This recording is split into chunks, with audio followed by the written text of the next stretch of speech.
5 लोगों को मौत के घाट उतारकर लाशें जमीन में दफनाईं। बंद दरवाजे का रहस्य, लालच, धोखे और खामोशी की दास्तान। साल 2018 की ठंडी जनवरी की एक सुबह उत्तर प्रदेश के एक शांत कस्बे रामनगर में हलचल मच गई। कस्बा छोटा था लेकिन लोगों के दिल बड़े थे। यहाँ हर कोई एक दूसरे को नाम से जानता था।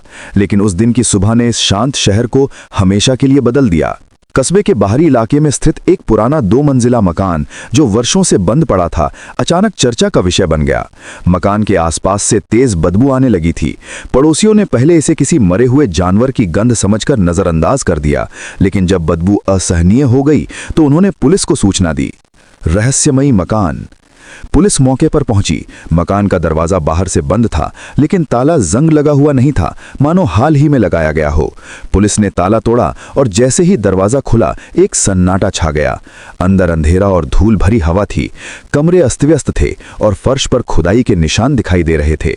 शक गहराया। पुलिस ने तुरंत फर्श की खुदाई शुरू करवाई। कुछ ही देर में मिट्टी के नीचे से एक हड्डी दिखाई दी। खुदाई जारी रही और जो सामने आया उसने सबको स्तब्ध कर दिया। एक के बाद एक 5 कंकाल जमीन में दफन मिले। ये खबर आग की तरह फैल गई। रामनगर में डर और सनसनी फैल गई। हर कोई जानना चाहता था इन 5 लोगों की हत्या किसने और क्यों की। पहचान का खुलासा। जांच शुरू हुई। पुलिस ने कंकालों को पोस्टमार्टम और डीएनए जांच के लिए भेजा। कुछ ही दिनों में सच सामने आया। ये 5 लोग एक ही परिवार के सदस्य थे। व्यापारी राजेश शर्मा, उनकी पत्नी सुनीता, उनका बेटा रोहन और उनके माता पिता। 3 साल पहले ये परिवार अचानक लापता हो गया था। उस समय लोगों ने सोचा था कि वे शहर छोड़कर कहीं और बस गए होंगे, लेकिन अब सच्चाई सामने थी। वे कभी इस घर से बाहर गए ही नहीं। शक की सुई। जांच आगे बढ़ी। पुलिस ने परिवार के परिचितों और पड़ोसियों से पूछताछ शुरू की। इसी दौरान एक नाम बार बार सामने आया, मोहन वर्मा। मोहन राजेश शर्मा का करीबी दोस्त और व्यापारिक साझेदार था। 3 साल पहले राजेश के लापता होने के बाद मोहन ने उनका पूरा व्यवसाय संभाल लिया था। उसने दावा किया था कि राजेश ने उसे कारोबार सौंप दिया था, लेकिन अब पुलिस को उसकी कहानी पर शक होने लगा था।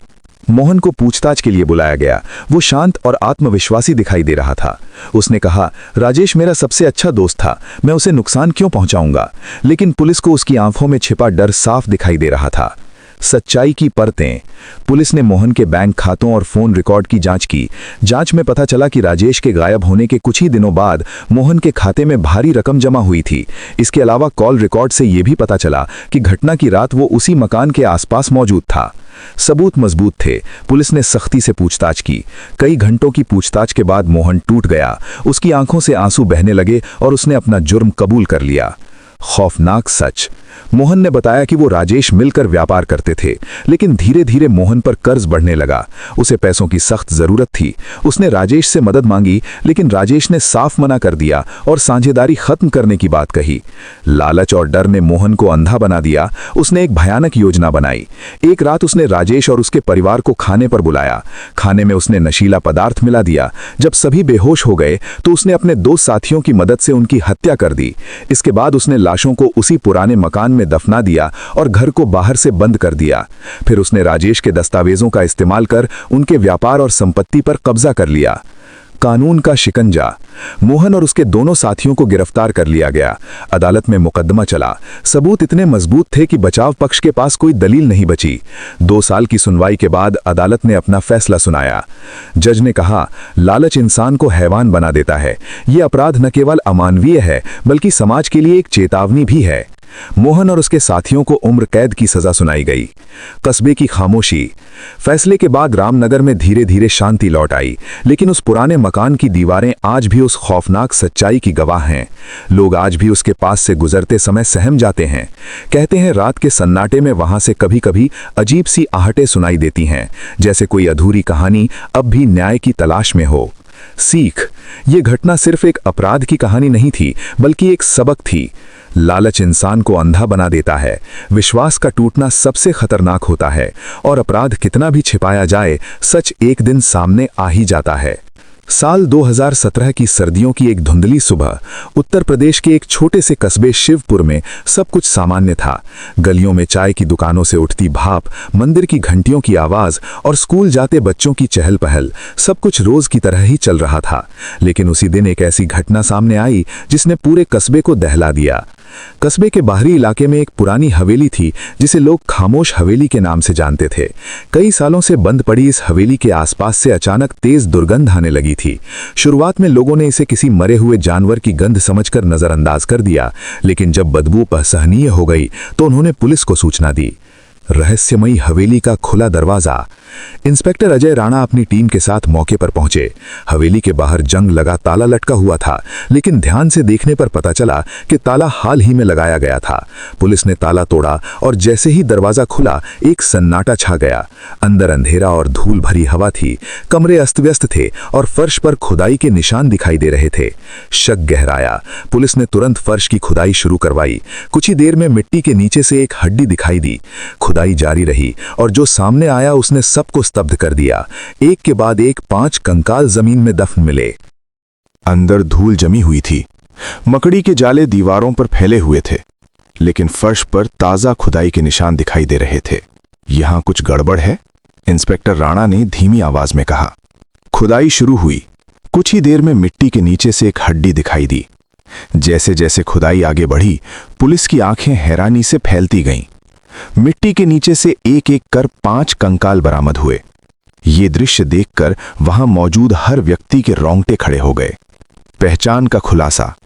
कंकालों को पोस्टमार्टम और डीएनए जांच के लिए भेजा गया। कुछ दिनों बाद रिपोर्ट आई। ये 5 कंकाल एक ही परिवार के थे। प्रसिद्ध व्यापारी राकेश अग्रवाल, उनकी पत्नी कविता, उनका बेटा आदित्य, बेटी नेहा और उनकी वृद्ध मां शारदा देवी। 3 साल पहले ये परिवार अचानक लापता हो गया था। उस समय सभी को लगा था कि वे शहर छोड़कर विदेश चले गए होंगे, लेकिन अब सच्चाई सामने थी। वे कभी इस हवेली से बाहर गए ही नहीं। जांच की शुरुआत। पुलिस ने मामले की गहन जांच शुरू की। राकेश अग्रवाल का व्यापार बहुत बड़ा था। उनके अचानक गायब होने के बाद उनका पूरा कारोबार उनके साझेदार विक्रम मल्होत्रा ने संभाल लिया था। विक्रम ने दावा किया था कि राकेश ने विदेश जाने से पहले उसे पावर ऑफ अटर्नी दे दी थी, लेकिन पुलिस को यह बात संदिग्ध लगी। इंस्पेक्टर राणा ने विक्रम को पूछताछ के लिए बुलाया। मिस्टर विक्रम, राकेश आखिरी बार कब मिले थे? 3 साल पहले, विक्रम ने जवाब दिया। उन्होंने कहा था कि वे विदेश जा रहे हैं। विक्रम का जवाब शांत था, लेकिन उसके चेहरे पर छिपी घबराहट साफ झलक रही थी। सबूतों की परतें। जांच के दौरान कई चौंकाने वाले तथ्य सामने आए। राकेश के हस्ताक्षर नकली पाए गए। हवेली के आसपास की जमीन विक्रम ने खरीद ली थी। घटना की रात विक्रम का मोबाइल उसी इलाके में सक्रिय था। बैंक खातों से करोड़ों रुपए गायब थे। अब शक यकीन में बदल चुका था। सच का सामना। पुलिस ने विक्रम को हिरासत में लेकर सख्ती से पूछताछ की। घंटों की पूछताछ के बाद वो टूट गया और उसने अपना जुर्म कबूल कर लिया। विक्रम ने बताया, वो और राकेश बचपन के दोस्त थे। दोनों ने मिलकर व्यापार शुरू किया था, लेकिन समय के साथ विक्रम लालच में अंधा हो गया। उसे राकेश की संपत्ति और सफलता से जलन होने लगी। उसने राकेश की पूरी संपत्ति हड़पने की योजना बनाई। खौफनाक साजिश। एक रात विक्रम ने राकेश और उनके परिवार को हवेली में डिनर के लिए बुलाया। खाने में उसने नशीला पदार्थ मिला दिया। जब सभी बेहोश हो गए तो उसने अपने 2 गुर्गों की मदद से उनकी हत्या कर दी। इसके बाद लाशों को हवेली के फर्श के नीचे दफना दिया और हवेली को बंद कर दिया। अगले दिन उसने ये अफवाह फैला दी कि राकेश परिवार सहित विदेश चले गए हैं। कानून का शिकंजा। पुलिस ने विक्रम और उसके दोनों साथियों को गिरफ्तार कर लिया। अदालत में मुकदमा शुरू हुआ। सबूत इतने मजबूत थे कि बचाव पक्ष के पास कोई जवाब नहीं था। 2 साल की सुनवाई के बाद अदालत ने फैसला सुनाया। जज ने कहा, लालच मनुष्य को राक्षस बना देता है। ये अपराध समाज के लिए एक भयावह चेतावनी है। विक्रम और उसके साथियों को उम्र कैद की सजा सुनाई गई। हवेली का सन्नाटा। फैसले के बाद कस्बे में शांति लौट आई, लेकिन खामोश हवेली आज भी लोगों के दिलों में डर पैदा करती है। लोग कहते हैं कि रात के सन्नाटे में वहां से आहटें सुनाई देती हैं। हालांकि पुलिस के लिए वो सिर्फ एक अपराध स्थल था, लेकिन कस्बे के लोगों के लिए वो एक दर्दनाक याद बन चुका था। पत्रकार की खोज। इस घटना के कई साल बाद एक युवा पत्रकार निधि सक्सेना इस मामले पर डॉक्यूमेंट्री बनाने शिवपुर पहुंची। उसने केस की फाइलें खंगाली और इंस्पेक्टर राणा से मुलाकात की। क्या आपको कभी पछतावा होता है? निधि ने पूछा। राणा ने गहरी सांस लेते हुए कहा, पछतावा नहीं, लेकिन दर्द जरूर होता है कि इंसान का सबसे बड़ा दुश्मन उसका लालच ही होता है। आखिरी सच। जांच के दौरान निधि को राकेश की डायरी मिली। उसमें लिखा था, मुझे डर है कि मेरा अपना दोस्त ही मेरा दुश्मन बन चुका है। अगर मुझे कुछ हो जाए तो सच जरूर सामने आएगा। ये पढ़कर निधि की आंखें नम हो गईं। समाज के लिए संदेश। ये घटना हमें कई महत्वपूर्ण सबक सिखाती है। लालच सबसे बड़ा अपराध है। विश्वास टूटने पर सबसे गहरा घाव देता है। अपराध कितना भी छिपाया जाए, सच सामने आ ही जाता है। कानून की पकड़ से कोई नहीं बच सकता। समापन शायरी। मिट्टी में दफन था जो सच, वो बाहर आ ही गया। खामोश हवेली का हर राज बता ही गया। लालच ने दोस्त को दुश्मन बना दिया, कानून ने अपराधी को सजा दिला ही दिया। विश्वास का खून जब इंसान करता है, न्याय का सूरज अंधेरे को चीरकर निकलता है। साल 2019 की सर्दियों की एक धुंधली सुबह। उत्तर प्रदेश के एक छोटे से कस्बे हरिगढ़ में हर दिन की तरह जीवन शांत और सामान्य था। चाय की दुकानों पर लोगों की भीड़, मंदिर की घंटियों की गूंज और गलियों में खेलते बच्चों की आवाजें, सब कुछ रोज जैसा ही लग रहा था। लेकिन उस दिन की सुबह एक ऐसे रहस्य का पर्दाफाश करने वाली थी जो पूरे कस्बे को सन्न कर देने वाला था। कस्बे के बाहरी इलाके में एक पुराना वीरान मकान था। लोग उसे काली कोठी के नाम से जानते थे। वर्षों से बंद पड़े उस मकान के पास से अचानक तेज दुर्गंध आने लगी। शुरुआत में लोगों ने इसे नजरअंदाज कर दिया, लेकिन जब बदबू असहनीय हो गई तो मोहल्ले के कुछ लोगों ने पुलिस को सूचना दी। कुछ ही देर में इंस्पेक्टर अर्जुन सिंह अपनी टीम के साथ मौके पर पहुंचे। मकान का दरवाजा बाहर से बंद था। ताले को देखकर ऐसा लग रहा था कि उसे हाल ही में लगाया गया है। पुलिस ने ताला तोड़ा और अंदर प्रवेश किया। कमरे धूल से भरे हुए थे और दीवारों पर मकड़ी के जाले लटक रहे थे। जांच के दौरान अर्जुन सिंह की नजर फर्श पर पड़ी, जहां मिट्टी थोड़ी ढीली दिखाई दे रही थी। यहां खुदाई कराओ, उन्होंने सख्त आवाज में आदेश दिया। कुछ ही मिनटों में खुदाई शुरू हुई। अचानक एक सिपाही की कुदाल किसी कठोर चीज से टकराई। मिट्टी हटाने पर एक कंकाल दिखाई दिया। जैसे जैसे खुदाई आगे बढ़ी, एक के बाद एक 5 कंकाल बाहर निकले। ये दृश्य देखकर सबके रोंगटे खड़े हो गए। खबर पूरे कस्बे में आग की तरह फैल गई। हर कोई जानना चाहता था इन 5 लोगों की हत्या किसने और क्यों की। कंकालों को पोस्टमार्टम और डीएनए जांच के लिए भेजा गया।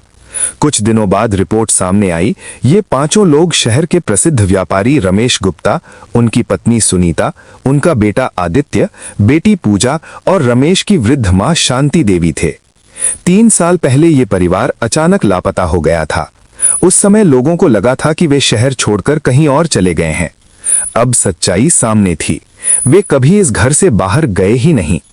जांच आगे बढ़ी तो शक की सुई रमेश के सबसे करीबी दोस्त और व्यापारिक साझेदार महेश वर्मा पर जाकर टिक गई।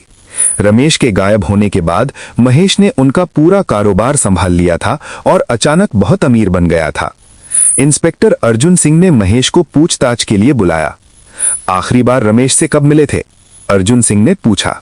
महेश ने शांत स्वर में जवाब दिया, 3 साल पहले। उन्होंने कहा था कि वे विदेश जा रहे हैं और कारोबार मुझे सौंप दिया। उसकी बात सुनने में सामान्य लगी, लेकिन उसकी आंखों में छिपी घबराहट साफ दिखाई दे रही थी। पुलिस ने उसकी कॉल डिटेल्स और बैंक रिकॉर्ड की जांच की। रिपोर्ट में सामने आया कि घटना की रात उसका मोबाइल उसी इलाके में सक्रिय था। साथ ही रमेश के बैंक खातों से करोड़ों रुपए महेश के खाते में ट्रांसफर किए गए थे।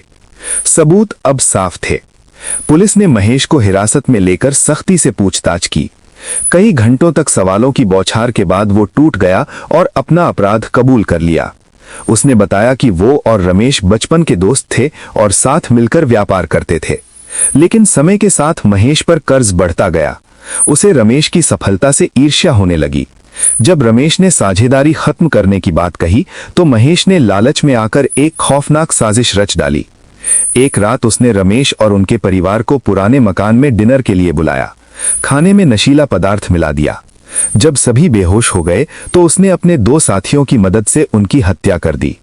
इसके बाद उसने लाशों को फर्श के नीचे दफना दिया और मकान को बंद कर दिया। अगले दिन उसने अफवाह फैला दी कि रमेश परिवार सहित विदेश चले गए हैं। नकली दस्तावेजों के सहारे उसने उनकी संपत्ति और कारोबार पर कब्जा कर लिया। महेश की स्वीकारोक्ति सुनकर पूरा कस्बा स्तब्ध रह गया। पुलिस ने महेश और उसके दोनों साथियों को गिरफ्तार कर लिया। अदालत में मुकदमा चला। सरकारी वकील ने मजबूत सबूत पेश किए, DNA report, bank record, call details और महेश का इकबालिया बयान। 2 साल की सुनवाई के बाद अदालत ने फैसला सुनाया। न्यायाधीश ने कहा, लालच इंसान को अंधा बना देता है। ये अपराध न केवल जघन्य है बल्कि उत्तर प्रदेश के एक छोटे से शांत गांव सूरजपुर में हर सुबह सूरज की किरणें नई उम्मीद लेकर आती थीं। हरे भरे खेत, मिट्टी की सौंधी खुशबू और मंदिर की घंटियों की मधुर ध्वनि उस गांव की पहचान थी। लेकिन एक दिन यही गांव एक ऐसे दर्दनाक हादसे का गवाह बना जिसने इंसानियत को शर्मसार कर दिया।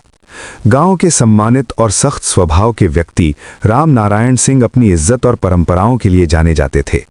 उनकी एक ही बेटी थी, आरती। आरती मासूम, समझदार और पढ़ाई में तेज थी।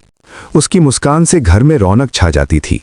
वो अक्सर कहा करती थी, मैं पंखों से नहीं, हौसलों से उड़ना चाहती हूँ, अपने सपनों की दुनिया खुद बनाना चाहती हूँ। राम नारायण उसे बहुत प्यार करते थे, लेकिन उनकी सोच पुराने रीति रिवाजों में बंधी हुई थी। प्रेम की शुरुआत। आरती शहर के कॉलेज में पढ़ने जाती थी।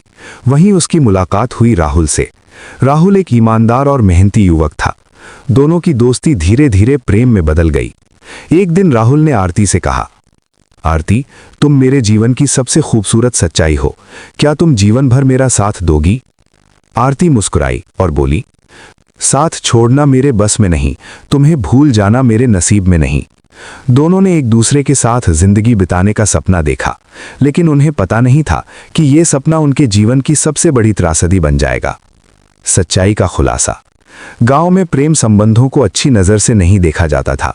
जब राम नारायण को आरती और राहुल के रिश्ते के बारे में पता चला तो उनका गुस्सा आसमान छूने लगा।